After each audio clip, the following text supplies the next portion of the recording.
tournament and all these other things, and that's just interference. You know, you just got to focus on what you can control, and that's how hard you play and how smart you play and how together you play. And it's as simple as that. And if we can do that, we've proven with the execution of your game plan that you have a chance to win every game you play. And you know, and we've proven that if we don't, you know, there was an article in the paper today, or on the internet, Mike DeCourcy wrote it, about the state of college basketball and the parity. And he was, Bill Self had quoted and said, if you know you come in with a C+ effort in any of the games 1 through 10 in your league, you're going to get beat. It's just the way college basketball is now. And you know, that's what we're trying to build here, is the consistency of that. And we've had some, you know, like any growing team, but for the most part, we've proven that, you know, when we execute, we play together, we do those things, we're pretty good. Like some of those growing teams can have dips that are significant. Sure. In the first year. You guys haven't lost more than 2 in a row this Yeah. year.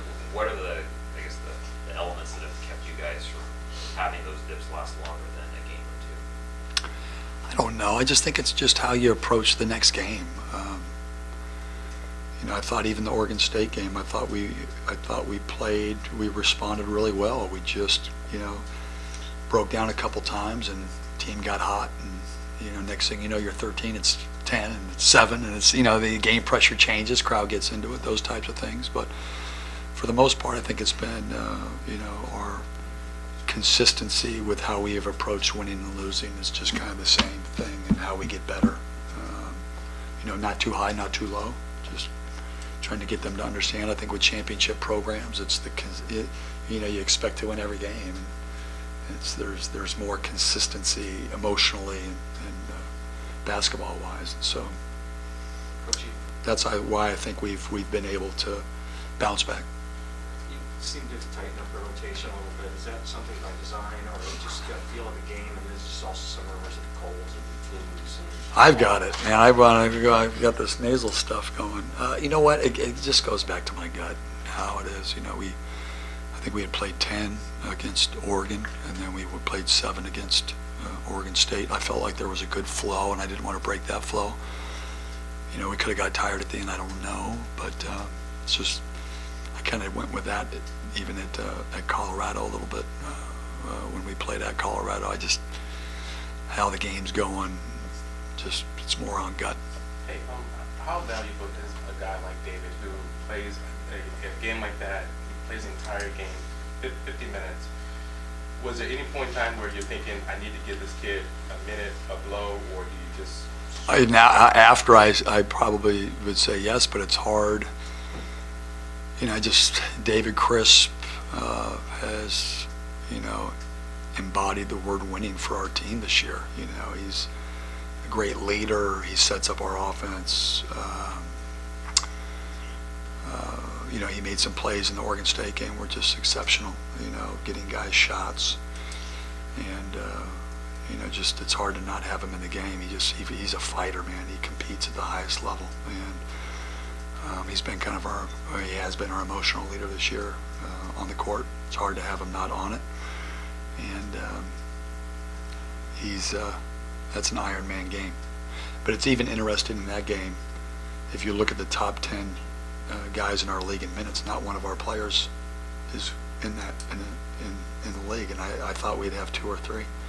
You know, Trace Tinkle and Stevie Thompson. That game played 49 and 48 minutes, and so you know you want to have your better players in the game for longer periods of time. When a guy like Thompson's that hot from deep, I mean, you guys want to defend the 3, but how far can you defend the 3? You got to take it away. You know, we've been really good all year on making sure that the guys that we're saying we're taking away don't beat you, and we did it for 33 minutes. They were 1 for 7 in the first half. Felt in the second half, you break down a couple times, you get somebody to get in a rhythm and get hot and confident, and that's why they can make that last one. And if you know, make it difficult, it's not about them missing shots, it's about you forcing them to miss shots. And you've got to have complete awareness. It was the same thing with Bibbins from Utah. He had 20 points against us, and you know, end of shot clock, 10 seconds or less, they scored over 15 points, and that's just awareness. of where those guys are. It's a different shot late in the shot clock. It's, oh, I got to shoot it. And it's a more confident shot. And especially it's one of those guys like to step up shot. And you got to allow the other guys to shoot them. And we just broke down. We lost them a couple times. And it only takes, every possession matters in these games. And we just need one of them to fall, one of them to take away one of them. Take away one of them, and you win the game. I think tomorrow's game, it's now sold out. It almost is. Yeah. Saturday, there's only a couple hundred tickets left.